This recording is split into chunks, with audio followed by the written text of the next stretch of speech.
বন্ধুরা আমরা যখন হোয়াটসঅ্যাপে কারোর সঙ্গে কথা বলি বা চ্যাট করি তখন কিন্তু সেই হোম পেজে সেই আইডিটা কিন্তু থেকে যায়। আর যখন আমাদের বন্ধু বান্ধবেরা কেউ আমাদের কাছ থেকে আমাদের ফোনটা নেওয়ার পর হোয়াটসঅ্যাপে যদি ওপেন করে বা ওখানে যায় তখন কিন্তু আমাদের সেই গোপন আইডিগুলো কিন্তু তারা দেখতে পেয়ে যায় এবং কি কথা বলেছি সম্পূর্ণটাই কিন্তু তারা দেখতে পেয়ে যায়।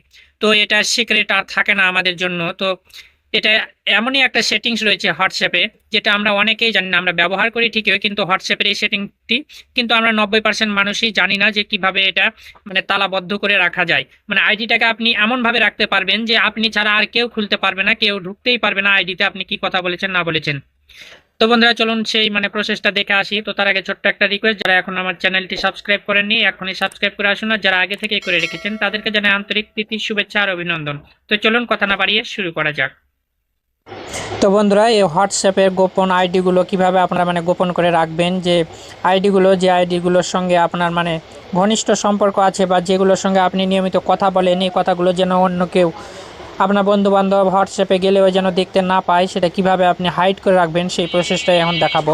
তো সর্বপ্রথমে আমাদের হোয়াটসঅ্যাপে চলে যেতে হবে। আপনারা চলে যাবেন আপনাদের হোয়াটসঅ্যাপে, ঠিক আছে। হোয়াটসঅ্যাপে যাওয়ার পর দেখুন যে হোয়াটসঅ্যাপে যে সব যাদের সঙ্গে আমাদের কন্ট্যাক্ট আছে সবাই কিন্তু এখানে ফটোগুলো দেখাইবে। তো এই ফটোগুলোর উপরে যখন আমরা টাচ করব, দেখুন ডান সাইডে একটা কিন্তু চিহ্ন রয়েছে, ঠিক আছে। এই যে আমি অ্যারো চিহ্ন দিয়ে দেখাই, যে ডান সাইডে দেখুন একটা চিহ্ন রয়েছে। তারপরে আরেকটা ফটোতে যদি আমি ক্লিক করে দেখুন ডান সাইডে চিহ্ন রয়েছে, আবার ডান সাইডে চিহ্ন রয়েছে, এই যে, ঠিক আছে। তারপরে এটা যদি দেখি এখানে দেখুন ডান সাইডে এই চিহ্নটা রয়েছে।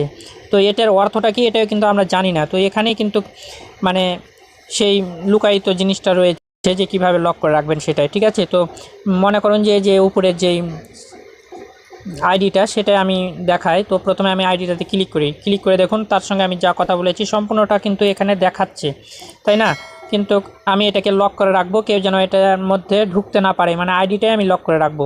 এই জন্য আমাকে এই ফটোর উপরে টাচ করতে হবে। টাচ করে এই যে ডান দিকে দেখুন একটা চিহ্ন দেখাচ্ছে, এই চিহ্নটার উপরে আমাকে ক্লিক করতে হবে, ঠিক আছে। ক্লিক করলেই সঙ্গে সঙ্গে কিন্তু তার আইডিতে আমাকে নিয়ে চলে যাবে। তো এখানে দেখুন যে একটু নিচে নামলেই এখানে দেখা যাবে যে চ্যাট লক, ঠিক আছে। এই যে এখানে লক্ষ্য করুন চ্যাট লক, এটা কিন্তু আমার ডিজেবল করা আছে, এটা আমাকে এনেবল করে দিতে হবে, অর্থাৎ অন করে দিতে হবে। তারপর কন্টিনিউ করে দিতে হবে।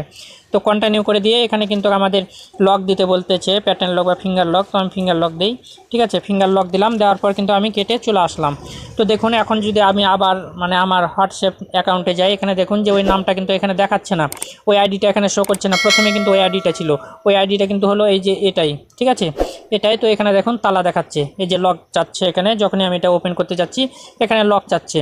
তো এটা আমি ওপেন করি, এই যে লক আমি যখন ফিঙ্গার দিলাম এই যে দেখুন লকটা খুলে গেল, এবং যা আমি কথা বলেছি সম্পূর্ণটা আবার আমি এখান থেকে তার সঙ্গে চ্যাট করতে পারবো, কথা বলতে পারবো। কিন্তু অন্য কেউ যখন আমার মোবাইলটা নিবে, নেওয়ার পর কিন্তু তারা আমার এই কি কথা বলেছি এসব কিন্তু তারা কিন্তু দেখতে পাবে না। তারা হোয়াটসঅ্যাপ ওপেন করলেও কিন্তু কোনোই কিছু তারা দেখতে পাবে না, অর্থাৎ আইডিগুলো লক হয়ে থাকবে। তো বন্ধুরা বুঝতে পেরেছেন যে এভাবে আপনারাও কিন্তু খুব সহজে আপনাদের হোয়াটসঅ্যাপে যে গোপন নাম্বারগুলো আছে বা কন্টেন্টগুলো আছে, যাদের সঙ্গে আপনারা আলাপ করেন, আলোচনা করেন এবং চাচ্ছেন যে এই আইডিগুলো যেন অন্য কেউ দেখতে না পায় বা আপনাদের যে চ্যাটগুলো সেগুলো যেন কেউ পড়তে না পারে, এটা যদি আপনারা মনে করে থাকেন তাহলে এই প্রসেসটা করে রাখতে পারেন। তো বন্ধুরা আজকে এই পর্যন্তই, আবার দেখা হবে নতুন কোনো ভিডিও নিয়ে। সেই পর্যন্ত সবাই ভালো থাকবেন, সুস্থ থাকবেন, এই কামনায় বিদায় নিচ্ছি। আমি শ্রী নারায়ণ মালাকার জীবন, আর আপনারা দেখছিলেন নারায়ণ টেক চ্যানেল।